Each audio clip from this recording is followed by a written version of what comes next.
लोकसभा प्रत्याशी जो नामित हो गए हैं, घोषित हो गई है, और क्या चल रहा है अभी, किस तरीके से लग रहा है? कई सारे पक्षी अलग अलग तरीके की बातें कर रहे हैं कि बैलेट पर हो और ईवीएम एक्ट चल रही है, IT सेल है, वगैरह वगैरह बातें चल रही है, या विपक्ष कमजोर है। तो कहाँ तक रणनीति जाएगी इनकी पार्टी की, कांग्रेस की, इसके बारे में बात करेंगे। जय भाई साहब।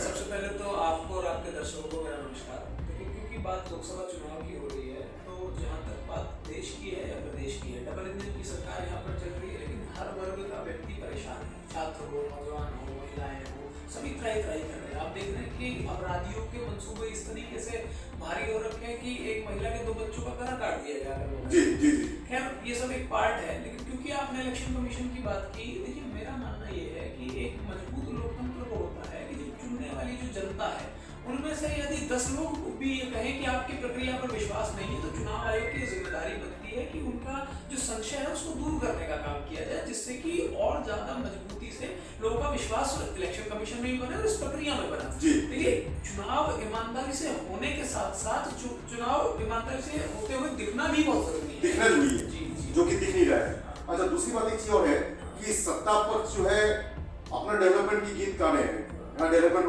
हुई है, जमीन पे क्या नजर आ रहा है? देखिए, क्योंकि बात जहाँ तक डेवलपमेंट की है, तो ये सिर्फ मोदी जी के जुमलों में नजर आता है, भारतीय जनता पार्टी के लोगों की बातों में नजर आता है। आज हम नोएडा की यदि बात कर ले, तो आप बताइए ना हमें कि भैया आज तक आपकी दूसरी बार की योगी जी की सरकार चल रही है, नोएडा एक्सटेंशन के लिए मेट्रो क्यों नहीं है भाई? इस शहर में इंट्रासिटी कनेक्टिविटी बस की क्यों नहीं है? जेवर एयरपोर्ट पे आप अभी तक हवाई जहाज नहीं उड़ा पाए हैं भाई। फिल्म सिटी आपकी नहीं बन पाई है, और जितने जो पुराने जो कार्य आप दिखाई दे रहे हैं, तो पुरानी सरकारों को किए गए हैं। और जहाँ तक देश की बात करी जाए, इस प्रदेश की बात की जाए, आपने देखा कि बेरोजगारी किस तरीके से हावी है। 50 लाख बच्चे 60,000 नौकरियों के लिए पर्चा भरते हैं, वो भी लीक हो जाता है। तो आप सोचिए कि बेरोजगारी का आलम इस कदर है कि 50 लाख बच्चे फॉर्म भर रहे हैं एक प्रदेश में, और उसके बाद आप कहते हैं कि हमने भाई नौजवानों के लिए काम किया है। वहीं दूसरी तरफ देखेंगे तो राहुल गांधी जी आज आपको गारंटी दे रहे हैं, युवा न्याय की जब बात करते हैं तो कहते हैं कि 30 लाख जो केंद्रीय संस्थाओं में पद खाली है सरकारी, उनको आते ही भरने का काम करेंगे। तो मुझे लगता है कि नौजवानों उस बात पे ज्यादा उस राहुल जी के साथ जाएगा। वो कहते हैं कि महिलाओं को उन नौकरियों में 50% आरक्षण देंगे, तो माताओं बहनों के हित की तो ये बात है।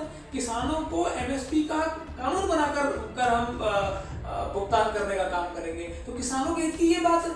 तो वहीं जब दूसरी तरफ देखते हैं तो किसानों पर लाठियां पड़ रही हैं, गोलियां चलवाई जा रही हैं। तो जब ये तमाम चीजें होती हैं, हर वर्ग का आदमी परेशान होता है, तो निश्चित तौर पर चुनाव बदलेगा और कांग्रेस की सरकार आएगी, इंडिया गठबंधन जीत के जाएगा। मीडिया चाहे ना दिखाए, सोशल मीडिया ना दिखाए, उसका भी कार्य है। नहीं, हम दिखाएंगे।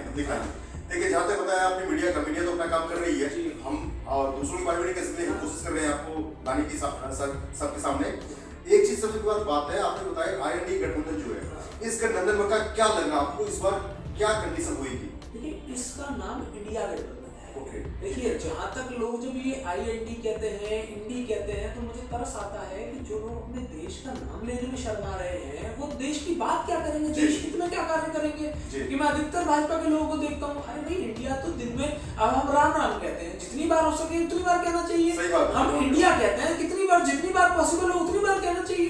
अरे हमारे गठबंधन की वजह से आप इंडिया का नाम तो ले रहे हैं, तो कम से कम आपकी जो राष्ट्र हित की भावना है, यही से आपका पता चल जाता है कि वो खोखली है। जहाँ तक बात इस गठबंधन की है, तो देखिए, हम लोग जनता के मुद्दों पर चुनाव लड़ रहे हैं। हमने स्पेसिफिकली मोदी जी से भी कहा, बीजेपी के लोगों से भी लगातार कहते रहते हैं कि भैया आप विकास कार्यों पे बात करिए। आपका मुख्य मुद्दा क्या है इस बार? हमारी 5 हमारे न्याय हैं जिनके हम ऊपर बात कर रहे हैं: युवा न्याय, महिला न्याय, किसान न्याय, भागीदारी न्याय और श्रमिक न्याय। इन मुद्दों की बदौलत इस बार आपको जीत मिलने के चांस लग रहे हैं, कितना प्रतिशत लग रहा है आपको? अच्छा, आप जैसे कि मैं भागीदारी न्याय की बात करूँ, इस देश में जब 73% पिछड़ा दलित आदिवासी है, मुसलमान है, अगर उसको उसका अधिकार नहीं मिल रहा है, आज जब देश को चलाने वाले जो लोग हैं, वो अगर 90 IAS चलाते हैं, तो उनमें 5% से भी कम पिछड़ा दलित आदिवासी है। तो आप मुझे बताइए कि ये जो समाज है, ये भी तो देख रहा है कि उनके साथ कितना अत्याचार हो रहा है। मोदी जी जातीय जनगणना नहीं करा रहे हैं, मोदी जी चाहते ही नहीं, कहते हो तो कास्ट पे बात ही मत करिए।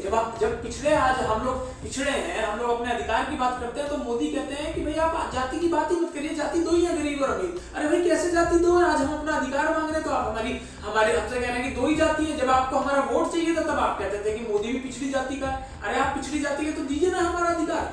अब राहुल गांधी इस बात के लिए कह रहे हैं, उन्होंने वादा किया है कि मैं सबसे पहले जातीय जनगणना कराऊंगा और उसके बाद पिछड़ों दलितों का आपकी आबादी के हिसाब से आपको अधिकार मिलेगा। तो मुझे लगता है कि 73% देश की आबादी तो इसी बात से इंप्रेस रहेगी, इसी बात में हमारे इंडिया गठबंधन के साथ रहेगी। फिर हम युवाओं की बात कर रहे हैं, उनको रोजगार की बात कर रहे हैं। आप मुझे बताइए, आज कोई बच्चा घर से ग्रेजुएशन के बाद सबसे बड़ी मुश्किल कार्य क्या होता है? कोई नौकरी मिलना। कहीं भी इंटरव्यू के लिए जाता है, लोग उससे कहते हैं कि अपना रेफरेंस बताइए। मैक्सिमम लड़के नौकरी मांगना छोड़ देते हैं। राहुल गांधी जी कह रहे हैं कि 1 साल की गारंटीड नौकरी सरकार की तरफ से आपको मिलेगी, कानून बना के आप उसको करेंगे और आपको 1 लाख सालाना स्टाइपेंड भी मिलेगा। उसमें आपका प्रशिक्षण भी हो जाएगा आपको, क्योंकि नौकरियों में आपसे एक्सपीरियंस पूछा जाता है। तो नौजवानों की सबसे बड़ी समस्या का तो निदान राहुल गांधी ने कर दिया। महिलाओं की बात कर रहे हैं, गरीब महिलाओं को 1 लाख रुपए सालाना। आप सोचिए उस महिला का कितना महत्व घर में बढ़ जाएगा, उसकी बेचारी की कितनी समस्याएं दूर हो जाएंगी। बच्चों की फीस वो भर पाएगी, आज रसोई की गैस महंगी हो रही है उसको मैनेज कर पाएगी, तेल सब्जी महंगी हो गई उसको मैनेज कर पाएंगी।